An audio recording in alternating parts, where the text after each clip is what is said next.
அஸ்ஸலாமு அலைக்கும் சுவை விரும்பிகள் எல்லாரும் நல்லா இருக்கீங்களா? கொய்யாக்காய் சட்னி செய்ய போறோம். என்னோட சேனலை இதுவரைக்கும் சப்ஸ்கிரைப் பண்ணாதவங்க மறக்காம சப்ஸ்கிரைப் பண்ணுங்க. செய்ய தேவையான பொருட்கள்: கொய்யாக்காய், பச்சை மிளகாய், இஞ்சி, ஜீரகம், புளி, தேவையான அளவு உப்பு.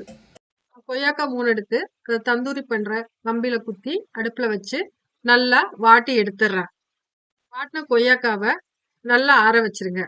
ஆற வச்ச பிறகு பீலர் வச்சு தோல் எல்லாம் சீவிட்டு கட் பண்ணி ஒரு பவுல்ல எடுத்து வச்சுக்கோங்க. ஜார் எடுத்து நம்ம நறுக்கி வச்சிருக்கிற கொய்யாக்காய், நெல்லிக்காய் அளவு புளி, இஞ்சி, பச்சை மிளகாய், ஜீரகம், தேவையான அளவு உப்பு, தண்ணி சேர்த்து நல்லா அரைச்சு எடுத்துக்கோங்க. அடுப்புல வச்சு சூடானது எண்ணெய் சேர்த்துக்கோங்க. கடுகு உளுந்து, காஞ்ச மிளகாய், கருவேப்பிலை சேர்த்து தாளிச்சு இந்த தாளிச்சதை அந்த சட்னியில சேர்த்துக்கோங்க. இப்ப நமக்கு கொய்யாக்காய் சட்னி ரெடி ஆயிருச்சு. என்னோட சேனலை மறக்காம சப்ஸ்கிரைப் பண்ணுங்க, சப்போர்ட் பண்ணுங்க. தேங்க்யூ.